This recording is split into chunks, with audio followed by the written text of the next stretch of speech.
Uh-oh. Can't hear you, Jamie. Hey there, everybody. Wait till Jamie unmutes. The mute button foiled me again. I had this whole thing planned out, Dave. Good afternoon, everyone. How are we doing? It's Thursday afternoon. Thanks for saving me. It's good to be back. It's been quite some time since we did a Daring Live. We've been at Melfest. We've been doing other things. I hope everyone had a wonderful Memorial Day and a safe Memorial Day weekend. It was honestly, quite frankly, sad and gray and rainy here in San Diego at the end of May, so it was a bit unexpected, but here we are nonetheless, back in the swing of things. Dave, how are you, sir? Doing well. I'm back in Argentina here, but yeah, it's good to be back here on Daring Live. We saw each other at Merlefest, and we did. That was a good time. We hung out. We got to hang out in person for a few days, which was wonderful, and greet many of you wonderful customers, and swung by the booth. That was the wettest Merlefest I think I've done in my 12 years. Well, it was a little chilly and wet. Yeah, it didn't feel like early summer, late spring. It felt. Yeah, here we go. But nonetheless, this is not why we're here. But it's always good to have a quick catch up before. It's not like we don't see each other every single day. You're in my dreams, Dave. Every single day. It's just too much. Just too much. All right. Anyway, let's crack on with the show. Right. Well, I mean, let's get started, because I'll say that the list of just simply unbelievable musicians that today's guest has played with is extensive as it is impressive. He's played at the Grand Ole Opry dozens of times. He's appeared on CBS with the likes of Keith Urban and ABC with Earl Scruggs and Ricky Skaggs. He's worked with Sierra Hull, Tim O'Brien, Jim Lauderdale, Mountain Heart, the Steel Drivers, Vicky Vaughn, Kenny and Amanda Smith, Ronnie Bowman, Rob Ikes and Trey Hensley, the Dillards, East Nash Grass, and many more. In 2014, he was the IBMA's Momentum Award winner for Instrumentalist of the Year. And whether you realize it or not, you can hear his banjo playing on so many different songs and albums on Bluegrass country radio even today. So tons of times where you probably have heard this gentleman and not even realized it, but we're honored and very, very happy and excited to welcome Mr. Cory Walker to the show. Hey, how are you guys doing? Good, Cory. How are you? Doing very good. Nice to be on here. It's very nice to have you here in your outside porch or your inside porch. Yeah, yes. Whatever it is. Yeah. I like it. It's also the laundry room. We got a lot going on here. Yeah, it's a lot to unpack, but we like it. We like where you're at. So. All right. Well, we're going to kick off proceedings on Daring Live as we tend to do, and invite you to play a little tune. And what do you want to kick off with? Let's do Nashville Skyline Rag. Let's rock it. All right.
All right. Yeah, sounds great. Thanks. Well, Cory, great to meet you. Virtually. A member of your team reached out to me about East Nash Grass, and it wasn't on my radar, and I checked it out, and it sounded fantastic. So it's great to Oh, have you here. thanks. Yeah. Really, really excited to be here, and I'm really excited about that band. It's the most fun I've had, really ever, playing music. Really excited about just the whole thing. You play with a lot of people, and there's all types of things that you love about it. But this has a lot of new qualities, and just the chemistry is just something completely different. Yeah, I'm psyched about it, really. Awesome. Did y'all all form? So how did this come together? How did this group come together? What's kind of the origin story of this band?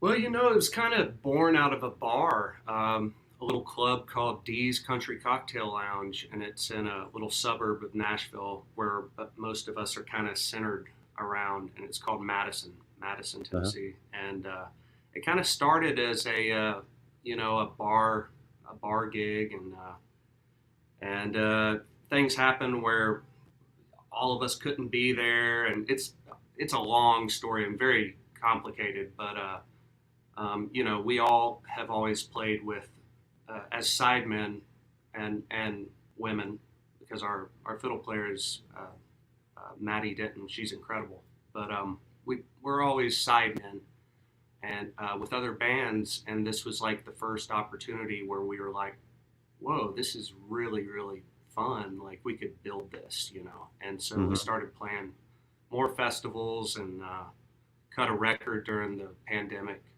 as I think a lot of people did. It's just been kind of something that's just gathered momentum, and it's become more and more and more serious to all of us. But it hasn't lost, just the aspect of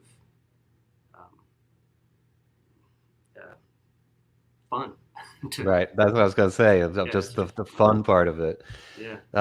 So all of y'all are friends and musical colleagues and oh yeah, I mean, best buddies. Yeah, it's really cool. So has it been a long time since you've been in in a founding member of a band, as part of part of where it's your band, you're part of it. You weren't just a side band. I don't think that there's been a situation where I've been a founding member of anything ever. I started playing with Sierra Hall when I was, I think, 15 and maybe 14, something like that. And I was on the road with her a long time, at least based on how many years I had lived at that point, and then, everything's been kind of like a sideman, like play the lead artist's music. And of course, you have a say in everything, but it's not the same when you're bringing material and you have ideas about what we need to work on as a band, and what we want to do or say, or it's really cool with East Nash Grass because we never know what we're going to do, and I really like that energy. I really, really kind of loathe the over prepared, almost theater style, right, performing, and really, and it wasn't really like that with most of the people that I played with, but we kind of really embraced that, like I think to the nth degree compared to what I've been used to playing with and hearing just in the circuit. Yeah. One thing that caught me with East Nash Grass was, just real quickly, was it felt like what, it felt like just organic, like real music, like you're playing it just for the, it's like it wasn't overly prepared and everything. It felt like there's still some of that danger in it, where it's where you're, and and it felt more a little bit like older bluegrass in a certain vibe, because it had less of that modern, let's get everything, super clean and super Right. perfect. Right. Yeah. Well, thanks for that. I mean, I like to hear first. I like to hear like danger and in the music and darkness and then all the nice fluffy stuff too. Yeah, I yeah. think it represents just life way more, and I think it's something that you know everybody wants like a real clean sound, and some people go so far that it stomps the life out of the Hmm. music.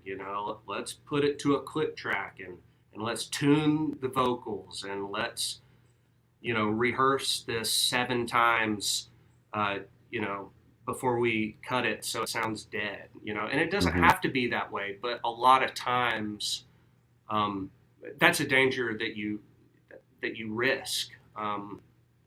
When you're just overly prepared and you know what you're going to do. It's certainly a way to do it.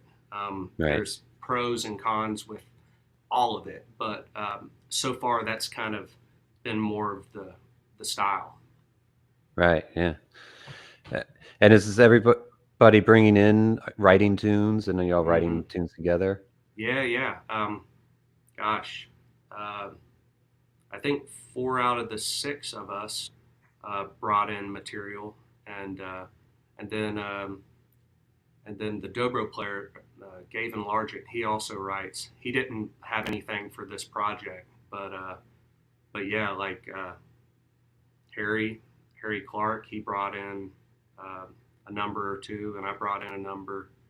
Um, and Maddie, the fiddle player, she wrote the instrumental tune on there, and then James, the guitar player and singer, he wrote a song on there, and then also we had we took some songs and then also wrote with a good buddy of ours, Christian Ward, who's a phenomenal writer, and he's he and my brother Jared wrote a bunch of like the new Billy String stuff, um, and yeah, just really fresh stuff. It's about the songs, and Hmm.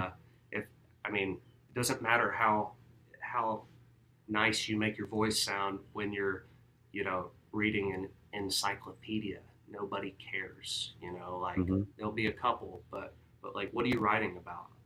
And I think it's a strong point for the band. Yeah.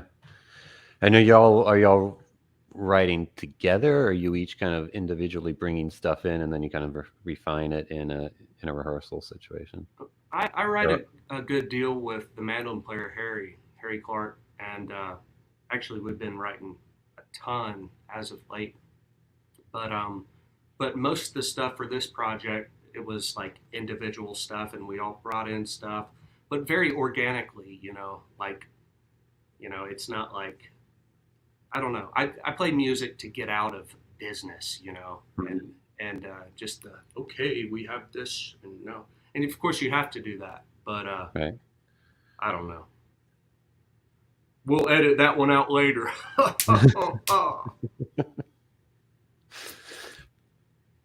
Yeah. And so the album, you have the album coming out. You've released a few singles off the album so far, and Mhm. the album's when is its last chance to win? When is it being released? The full album I believe it is August. in August. I Yeah. think so. I think so. Yeah, but Mountain Fever, our record label, they would have the information on that. I should have wrote that down. But yeah, it's like August, or it could even be late July. Um, yeah, I don't know. Okay. Well, everybody look out. It'll be on all the platforms, I'm assuming, all the Hmm. regular things everywhere. Yeah, and there's a couple singles out like currently. A song called "Railroading and Gambling," which is an Yeah. old Uncle Dave Macon tune that Gaven, the dobro player, sang, and then also one called "Magic City Gray" that Christian Ward and my brother Jared wrote, that James Kee, the guitar player sings, kind of like a slow ballad almost.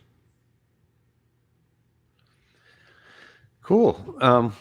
Well, why don't you tell me a little bit, how'd you get it started playing music, and what drew you to the banjo, and your kind of whole story? You're from Florida, right? Yep, like an hour east of Tampa. Okay. Yeah, my dad fell in love with bluegrass music after hearing Flatt and Skaggs when he was in middle school, and he just asked his parents, if he could get a banjo I mean, it all started with him. And his dad, played guitar and played in the band when he was in college. So, there was definitely music around, but he was the one that just was drawn to the banjo. And so, like, it's all I was hearing since before I could talk, I mean, my dad was just like really ate up with it, and ended up, we started going to this place called the Bluegrass Parlor in Tampa, Florida, that a guy named Tom Henderson ran, and you could take lessons there. It was all bluegrass, so like CDs and magazines, anything you wanted to know, just go to the Bluegrass Parlor. And he had weekly jams on Thursdays, and so I remember going like every Thursday from the time that maybe I was like 4 or 5, riding an hour with Dad out to the Bluegrass Parlor, and then there's this jam session. And then when I was 7, I remember being in the Bluegrass Parlor, and my dad asked me, like, would you want to learn to play banjo? And I just, like, inside I was just like, well, yeah, of course, like, that's gonna happen, and so I was just like, yeah, and then I always really like worked hard on it,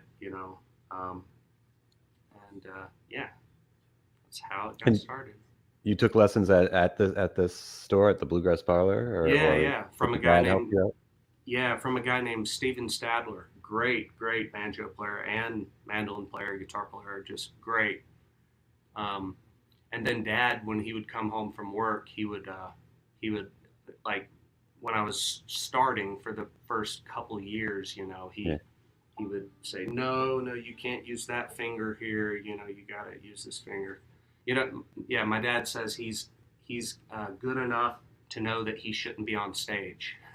but Dad is a very good banjo player, and and then after I got a little bit of banjo in my hands, then he would play rhythm guitar, like, and I mean, like, every night. So like, I had so much support there. And then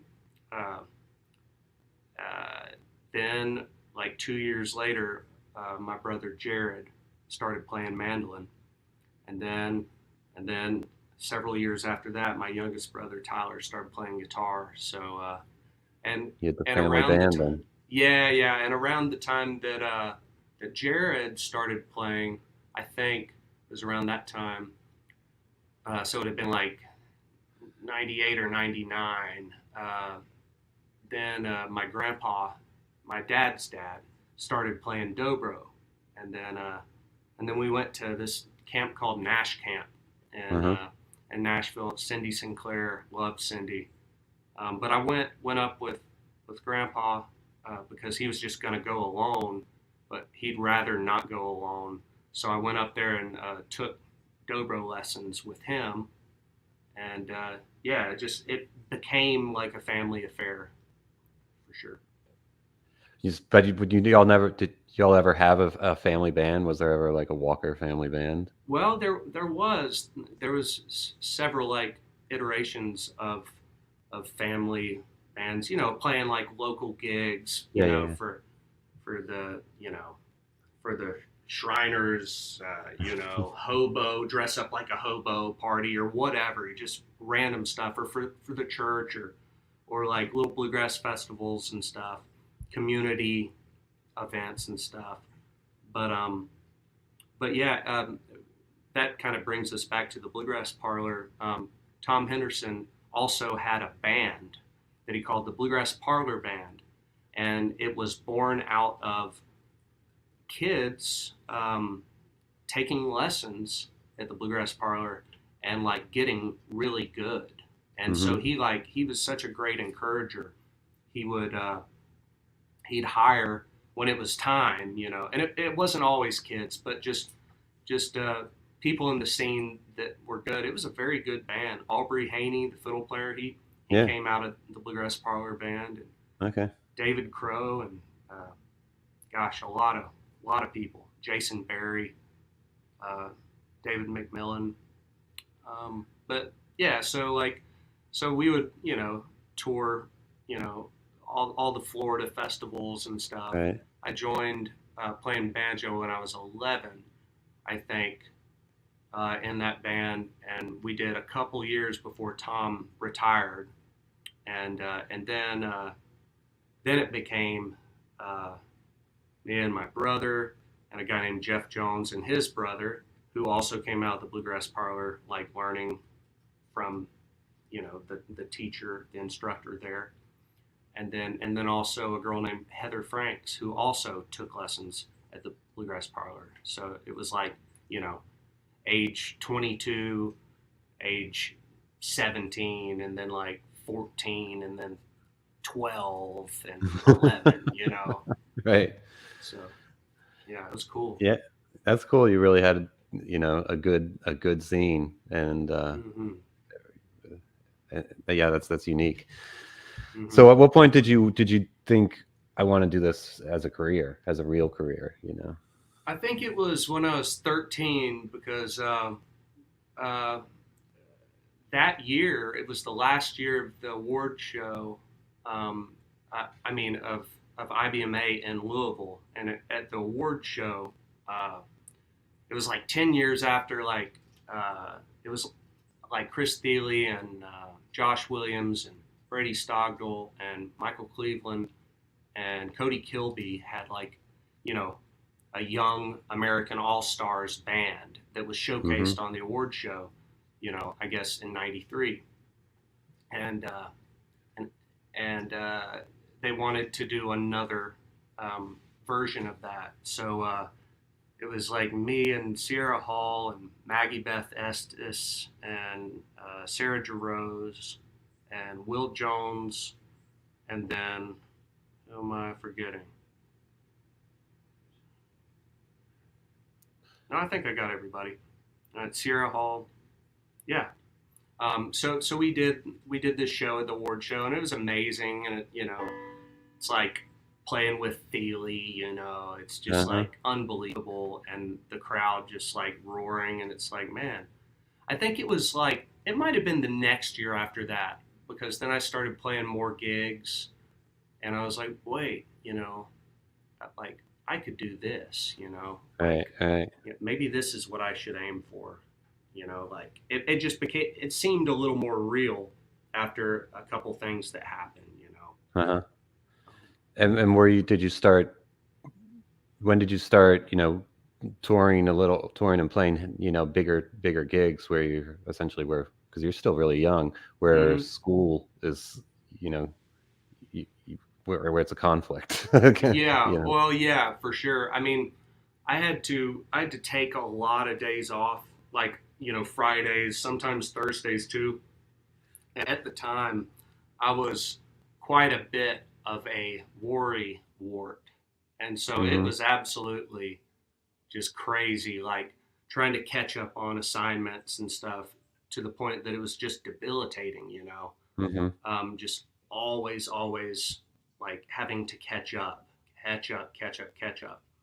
And I remember Sierra went through it too, like big time, because she ended up going on that Down from the Mountain tour when she was like maybe 13 or 14 or something like that. And that was like months, and like her, I had a good principal that like understood that it's Right. not just trying to skip school. It's like a real thing. It, you know, that has some weight to it. And so I would say, you know, around 15, you know, is when I was like playing like uh, bigger bluegrass festivals with her, Yeah. and it kept going, you know, Right. and then I went to school in Murfreesboro, Tennessee, because I knew I had to be in Tennessee.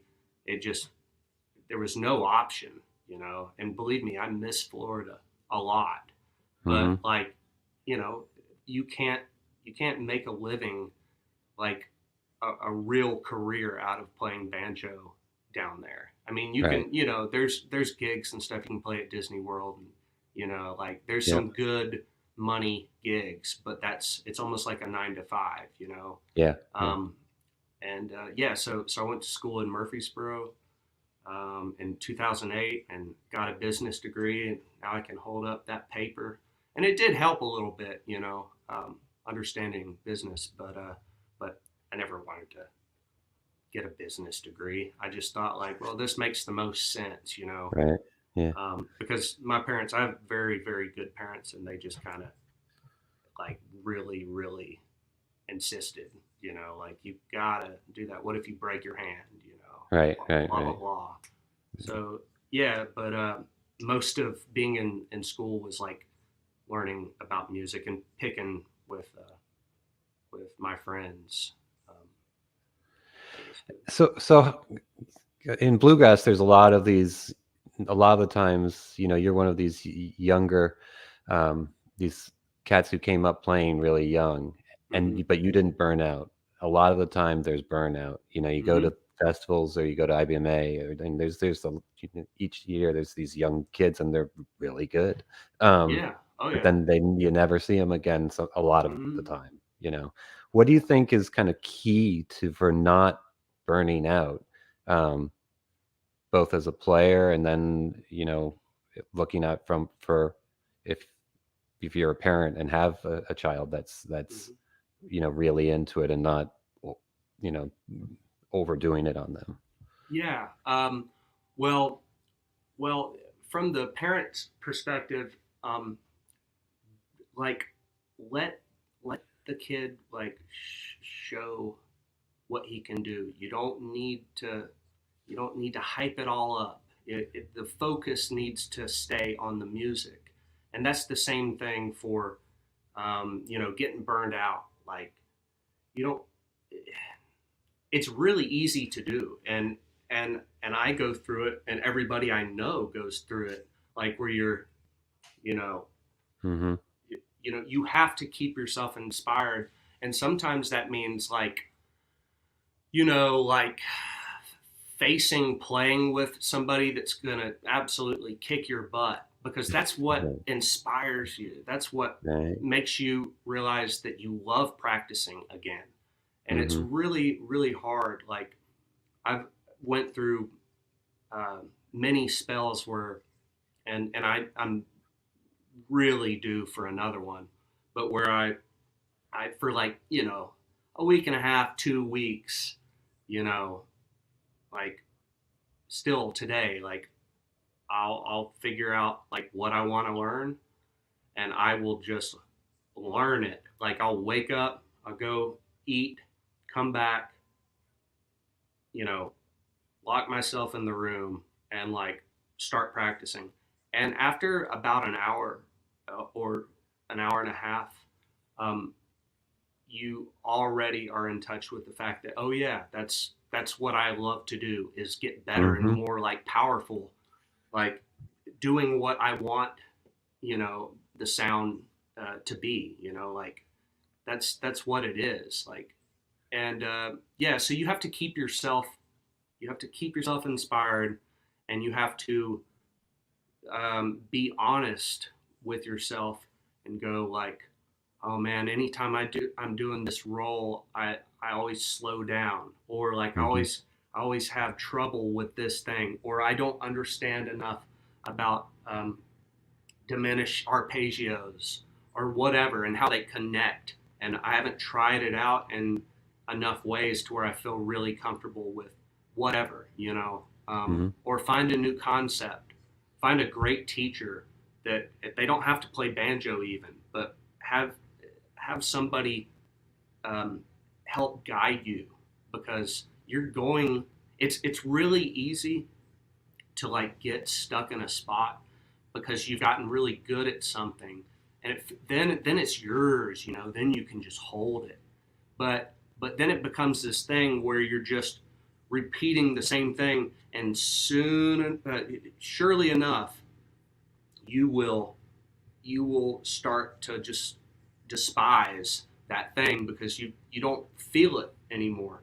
You don't feel it like you did. And so you have to not be afraid to like basically start over. I had a point like that in 08 or 09, like where I just was like, like I need to really play music. Like I can do this thing, I feel like really well, but it's limiting, and that's what I do. And I'm hearing all these other cats like playing in a totally different way. And it's like you can go through some depression, like just, mild like bouts of depression, like, man, what do I do? Like I'm tired of this, or I'm tired of this. Find something new. Listen to a lot of music, like all types of music. It doesn't always have to be, focused on like a bluegrass banjo player. Right. Yeah. That's great advice. I think you kind of answered. There's a question from Hunter J, who asked, "Do you have any advice to intermediate banjo players on how to take their playing to the next level?" And you kind of just answered it, but is there anything else as well, specific for intermediates? Well, I think that that's a great spot to be in, to like take lessons from somebody that's advanced, that can show you pathways of just how the music in general works on a banjo, instead of like, what role do I connect to this role? To be able to zoom out and look at things just more up in the air at the train or the parade or whatever. So you have a better grip on like what you don't know, kind of. Right. And there's a lot of great teachers out there that do lessons through Skype. And I do lessons, but there's a ton of them. There's a ton of players, and that's what I would recommend. And then there's also those online courses. I think Tony Trishka has one, right? And several players, and that's what I would recommend, because that will give you so much to where you're not up against a wall anymore. Right. You'll be able to see it better. Yeah, today there's so many resources out there, and I think sometimes people get overwhelmed with the amount of resources and availability that they kind of put themselves in a standstill and just decide not to do anything. Right. But I think you just need to choose. You just need to go get a teacher is probably the best, because then somebody's directly saying, Absolutely. You need to work on this. And if any step you take is a good one, because even if you get with a teacher and that's totally not what you want to do or what you want to work at, okay, now you know that. Go somewhere else. Yeah. And the quicker that you get on that, the better you will end up being, total, when everything's all said and done. Just go. Just do anything. Just go. And before we leave Hunter J, he he said hello to you. He's a regular watcher of. I watch East Nash Grass live streaming every Monday night on Dee's Country Cocktail Lounge YouTube channel, Oh, and all the excellent musicians who bring the best to every show. And thanks, Hunter. I appreciate that.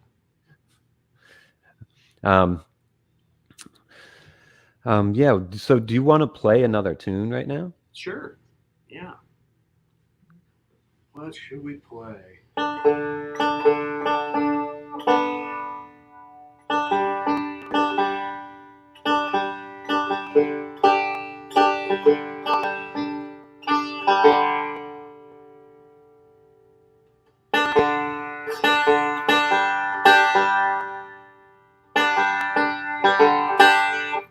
All right, let's do, this is my friend Harry's favorite song. We're going to do Foggy Mountain Special. All right.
All right. How old were you when you first learned that tune? Oh, probably maybe 11 or something like that. But a little. It's funny because you learn stuff and then you totally forget how you learned it, and then it's like you learn it again, but just how you play like teaches you a bunch of new habits, and some you kind of like and some you're really tired of and some you really hate, and you know, so yeah, that is something really strange because I learned a bunch of songs, when I was a kid, and so many of them, like the versions, especially on like melodic stuff, I don't remember exactly how I was taught them, and a lot of times that would be really helpful, just to tie back to that. But Right. a lot of stuff to do. It's another thing I need to get on. Yeah. Did you learn most of these as a kid by ear, by somebody playing it, by a teacher or recordings and helping them, or was there a lot of tab involved? I took lessons for a year and a half, and maybe almost 2 years. And toward the end of the 2 years, it was by ear, but definitely for a year or so, and maybe a little longer, it was tab. But then, you know, the teacher would also play it, and he would say, Yeah. "No, this finger. No, this finger. No, no, bad boy. Do that again. You better do that again, or I'm telling your dad." And so I thought that was great for him to keep me in line like that. That's good. I'll tell your dad. Yeah. Wasn't good back then, I'll tell you that. So where do you fall in as a teacher, and as on the tab by ear sort of spectrum? I do almost everything by ear. Like what I have people do, if it's in person, which is more rare than like Skype or FaceTime or whatever. If it's in person, I'll kind of let them kind of like steer the ship with them knowing that I might disagree with what they're wanting to learn at a certain point in their timeline, but I'll still teach it, you know. But what I do is, like, when we come to something that we agree is something that they should learn, I just play it. I have them take out their iPhone or whatever and, you know, record it, and I play it really slow and then up to speed, so they have it, so they can go back and learn it, and we don't waste time saying no, right here. You know, it just wastes time, and I want my students to get a lot of stuff out of each lesson. So you know, they don't come back for 2 months. You know, like, give them enough, and Right. you know, I don't know. So almost no tab usually, but usually I'm teaching intermediate or like entry level advanced players Right. that can figure stuff out. But yeah. Right. And are you taking students on now? I am. Yeah. Yep. What's that? Where can people get in touch with you if they wanted to take lessons with you? Anybody can email me at Cory Walker Banjo, Cory, no E in Cory, Cory Walker Banjo @gmail.com. And it's a very non-committal thing. Like, I don't have a schedule where we can do every week, nor do I want Right. to have one like that. But basically, I just shoot a message to everybody when I have availability, and if you can do it, then great, and if not, then great. Like, you Sure. know, whatever works. But yeah, it's fun. I like teaching. Cool. We have some questions in the chat I want to get to. We have one from Victor Coco saying, Cory, what is your favorite banjo music festival? Wow. I don't know. I didn't know there was one.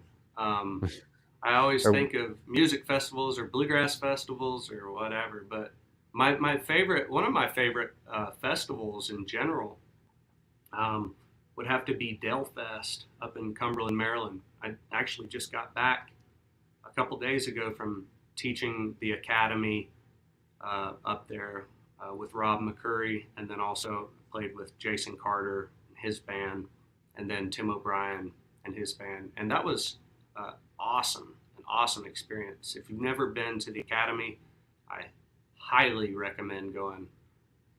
It's just so much fun. And I love Delfest.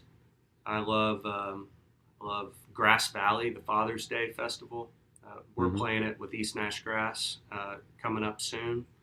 Oh, cool. We'll be out there. So not me, but other people, Jana and Greg during, I believe, will be there. They usually go there. Jamie might be able to confirm, but definitely go say hi. Awesome. Yeah, and it looks like... Can confirm. That is accurate. Yes, Janet and Greg Deering will be there. All right. Yeah, I'll see you there. Yeah, there's so many. East Nash Grass is playing. It looks like we're playing a bunch of festivals this year, but it's kind of hard. It's hard to choose. They're all different. Right. But, Rocky Grass is awesome. Love Rocky Grass. I'll be out there this year. You aren't playing there, are you? I think I was supposed to with another band, but we had something with East Nash Grass. So gotcha. Let's see. We have a question from Alan Jones saying, "How often does Cory practice, and how long per session?" Oh man, well, like I was saying, like I'll go through periods where for like 2 weeks, but it's been like over a year since I've done this, but they're always the most beneficial to me. I'll go through a period where for 2 weeks, I'll wake up, I'll go eat lunch, I'll come back, and then I'll just practice all day. I mean, all day. I'll have dinner and then keep practicing, so, 10 hours a day for 2 weeks, that'll really get you far. But I think the most important thing is, even if you're only doing it 10 minutes, that doesn't mean like laying back watching The Simpsons and like, that's not practice. That, it's fine, but all you're doing is just reinforcing what you already do. And, that's okay. It just depends on, you kind of have to diagnose what you need to practice to get better. Mm-hmm. Like just 10 minutes of like active practicing where you are completely there with it and paying attention to what you're doing, or trying to not do, is so much more valuable than like practicing for 2 hours watching The Simpsons. Right. And do you practice, how do you kind of mix it up between practicing, technique versus practicing tunes versus practicing, improvisation sort of ideas, that sort of, how do you split those sort of things up, or is it just what you feel in the moment that you need? Yeah, well, I think that's great. That last thing, like, but you're not gonna be as balanced on stuff, It's really honestly a great question that I don't know that I have a clear answer to. A lot of times if I'm working on tunes, it's because I've got to record it with somebody, or I've got to play it with a band that I don't know that material right. to, but it's always great to play to records, and that's a great way to iron out some tunes, and then if you write tunes, then you might want to do that too. Focus, in a perfect world, you'd set up the calendar, 20 minutes this, 15 right, this. I just generally don't tend to do that. Yeah.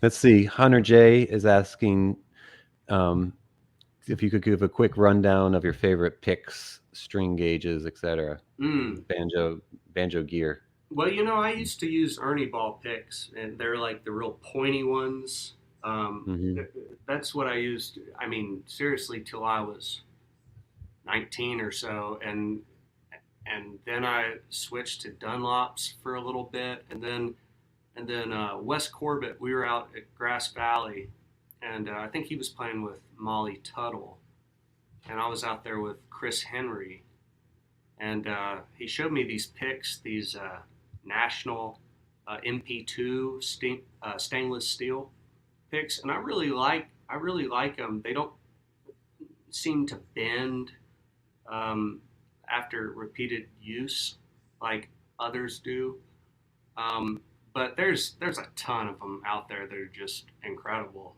today. The Yates picks are great. The Hoffmeyers are awesome.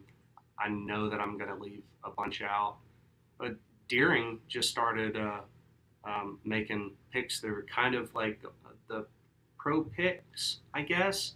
Yeah, but they're we make pro picks now, and we just started making the heritage picks, which are what Wes is using now, and they're a copy of a pair of Earl Scruggs picks from the 50s from Pike County Breakdown. nice, like old national style. Yeah. That's So awesome. Wes is a big fan of that. Chris Pandolfi's using that. Yeah, a number of players are using that now. Nice. I need to try those out.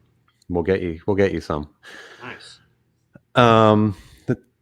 Let's see, and then string gauges. What do you do? Oh yeah. I've been using for a long time the JD Crow Studio Light GHS strings. That's been my go-to. But us banjo players were always just Messing around. changing things, and so I never really know what I'm going to be using. I'm using this Planet Waves, like small or medium thumb pick, and sometimes I like it, and sometimes I'm switching up to something here. You got an arsenal there. Yeah. Just really makes things worse, honestly. Right. Are you into banjo setup? Do you tweak your own banjo setup? Mm-hmm. Oh yeah. I generally keep the head like it, so it's in between a G and a G sharp right now, and then I like really low action to the point where it's like, unfortunately, buzzing, but I want it just higher than that, Right. And you don't have problems getting a lot of volume out. No, I don't, and I don't really care about the volume. I care about what it feels like. If it feels like it's powerful, then that's just as good as loud. If it feels like it's powerful. I mean, you're playing into a mic, and like so many of the greatest players, they didn't play hard. They're playing just with a touch that brings the notes out. How do you force? Yeah, how do you, when you're playing live or anytime really, and even in the studio, if you're playing something hard or you're just really into it, the groove's really strong, how do you keep yourself playing with a light touch and staying relaxed and not tensing up and overplaying? And well, almost always it doesn't sound as good if you're playing hard. If you're playing hard, you're overplaying your instrument. Like if you have a good instrument, the tone is there. Like not if you hit it like that, but the tone is still there, but like you don't have to like, it just sounds bad, and that's generally kind of the metric. It's like, how does it sound? And of course you might have an urge to play harder, but it's almost always not the route to go. It personally. Do you ever feel yourself tensing up though, and in situations, and how do you mentally get out of that thing? Well, when you start, you'll notice like if you start tensing up, your timing starts to get wavy, and it just kind of constricts everything if you start tensing up. So I'll notice that I'm not grooving like I was when I was playing lighter, not like nothing, but lighter, and that's generally what informs me. And then you'll feel it too, and it doesn't feel good. So the combination of the two, maybe. Yeah. We got a question from somebody from the Stony Mountain Ramblers saying, I noticed Cory had his capo on the 7th fret in the video with the East Nash group. How often do you capo 7 and under what circumstances? Almost never do I capo 7, but I mean, if I'm playing Matterhorn, and I'm wanting to get that kickoff, then I'll play it.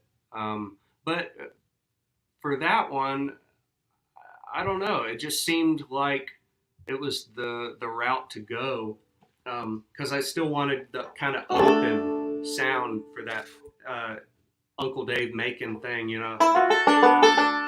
And then and it sounds a lot of Uncle Dave Macon stuff, like it sounded like that. I mean, it was just like,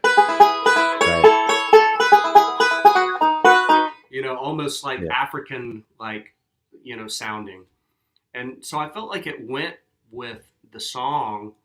And then James on guitar, he dropped down to drop D. And so it kind of just had this interesting sonic presence. And then also the mandolin and the fiddle, I think, are cross-tuned. And so it was just an experiment, and it sounded good. And so that's what it is. Like, if I put it up there, I just tried it out. And if I put it up there and it didn't sound good to me in that context with all the players, then I would say, no, let me try something else, you know. It's just trying stuff out and then using your own sensibilities to see what you think about it. And then if you don't like it, do something else. Just try stuff out. There's no rule for anything, you know. It's just using your ear. And your ear will be different than somebody else's. So, you know, it's up to you. You can have a show. You can be a good boy. You have a stalker, Harry Clark, saying, Cory, we are in your driveway. Oh, yeah. Well, that's okay. Just do you have a way of booting him out of this? Let's get him out of this. Let's get him out of this chat. Let's see. Hunter J is asking, who are your favorite banjo players? Oh, God. Who are your favorite banjo players currently playing? Oh, man. Oh, man. Bela, Ron Stewart. Man, there's so many. Golly. Jesse Baker, Wes Corbett, Matt Davis, for some of the younger guys, like my age. Man, there's just so many. Ron Block. Love Craig Smith's banjo playing. Sammy Sheeler, Jim Mills. I mean, it goes on and on and on and on. Yeah. I mean, I like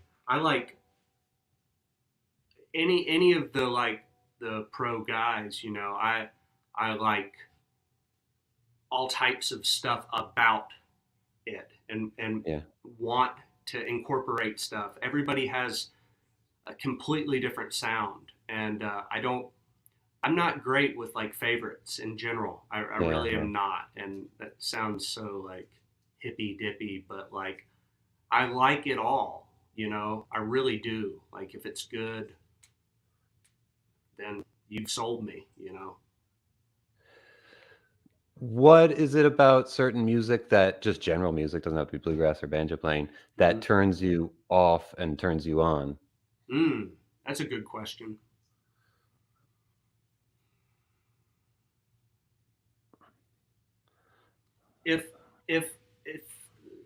If something's just being rehashed, for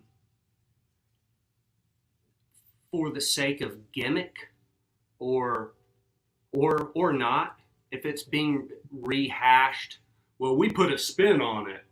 Well, the spin's got to be pretty big for me, like, or I'm just gonna really not like it. But then obviously there's like, gosh, if the singer's not good, you know, if it's tuned like crazy to where you can't hear the blues, the dark part of it in there, I don't like that. I don't like stupid songs about the same stuff that everybody has been singing about. And believe me, I love bluegrass and old bluegrass. It's like my fave.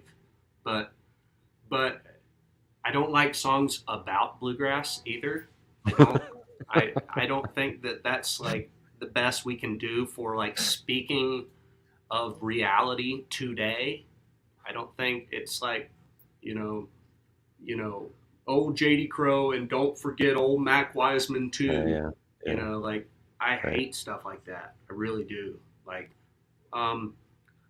yeah, like there's a lot of things that can be bad, you know, but I like stuff that sounds like fresh, like I've never heard it before. Um, yeah, again, like if you're doing something that like a song that's been done before, like that's very common, right? In bluegrass, like that's not like a no-go zone at all. Um, but it's gotta sound like you. Like don't try to copy somebody's version of it. You know, that's, I don't know. There's a lot of incredible players that do that, but it's just not my that's not my go-to as far as Right. when I want to listen to something and be inspired. Right. Um, so you've worked with a lot of talented players too, a lot of, through the years. And what's something that you wish some things that you learned and some things you wish you knew beforehand before working with them? Not about them, not personal things, but musically, like wish you had in your bag of tricks, or just knew about performing. And what was the first thing? Things you learned, Oh man. Well, one thing that you learn is you don't and I learned this early on, but you still find yourself, if you're not into the music because you're thinking about something else or whatever, you can still find yourself playing and you're not serving the song, or you're playing too much, or you're not playing enough. Like you have to be really inside of the song as it's being recorded or played to really to serve it, and it takes a lot of energy. It's not casual, and it shouldn't be casual, and anytime it feels casual, it's not going to be your best. Oh gosh, when I was young, just like not like wanting to listen to like teachers or people that I'd meet, but not having the ears to hear, like thinking that I did, but not taking it so seriously. You have to really know what you want to do. Yeah, it's really easy to, for instance, if you're playing with one of your heroes, to just be like either trying to just not think about it, which is honestly kind of the move. But then you won't be able to soak up some things. But if you try to soak up stuff, then you're not playing music anymore, and you're trying to hold the thing in your hand and be like, wow, isn't this so cool? This this box I have, so that's a tough one. I'll have to get back to you on that one. Yeah, that's a hard one, what you just said, like trying to, if you're in a moment that's really big to you, whether you're at a certain stage or with somebody Right. that you really look up to, of not making it too big a moment in your head so you get all freaked out, or not trying to play it too cool where you aren't actually playing, you aren't in the moment for the music. You've like almost checked out in a certain way because you don't want to get stressed out. It's a hard to find line to do. Bela Fleck told me, he said that if he's got a show and it's a really important show to him or whatever, he's found, and it was great advice, he's found that like if he doesn't treat it like it's this big deal, he'll always play better. And so he tries to stay as far as what I gathered from it, he tries to kind of stay in that same place, Right. to where he's not thinking about it, or like not getting too nervous about stuff. Mm-hmm. And yeah, that can really be a big issue. Yeah, that's good advice. Take everything seriously and intensely, but then, even the ones that are unimportant gigs. And then when you get to the important ones, keep it at that same level. Don't try to up the game. Just keep it at Right. Yeah. your regular, full full throttle of trying. Yeah, your regular game in theory should be your best game every time. Right. That's as far as your operating plane, like that's what you want to be, and just trying to rev the throttle can, it can really cause you some problems. Yeah. Well, this has been fun, Cory. We've one last question from Hunter J. Again, asking, and I'm curious too. What's the writing on the head of your banjo there? Oh man, I love this restaurant called Zaxby's, and I write down all my favorite Chicken. menu items. Yeah, like the number one is the Big Zax snack, for instance, and number two is the boneless chicken thighs. It says here. See, I wouldn't even remember that if I hadn't looked here. You could just put a QR code of their menu on your head. It's just a couple quotes and stuff, and like musical concepts that I'm trying to understand. And I just like writing it down here because it'll always be here until I change the head again. And I don't know. I don't care about the aesthetic that much. So yeah. So there it is. You can do that. You can write stuff down pertaining to banjo or anything right there on the head. You can do it too. It's easy. Well, yeah, this was fun, Cory. It's great to kind of, great to meet you here virtually. Hopefully we meet in person sometime at somewhere out there on, some festival or something. Yeah. I'd love that. Hopefully soon. Yeah, definitely. Let's see, everybody. We have in, I think, 2 weeks from now, we have Allison Brown coming on the show. And then I think 2 weeks later, we have Chris Pandolfi. So stay tuned. We'll be sending out news about that. And everybody, thanks for joining us. Cory, I'll hopefully see you soon. Sounds great. Thanks for having me on. All right.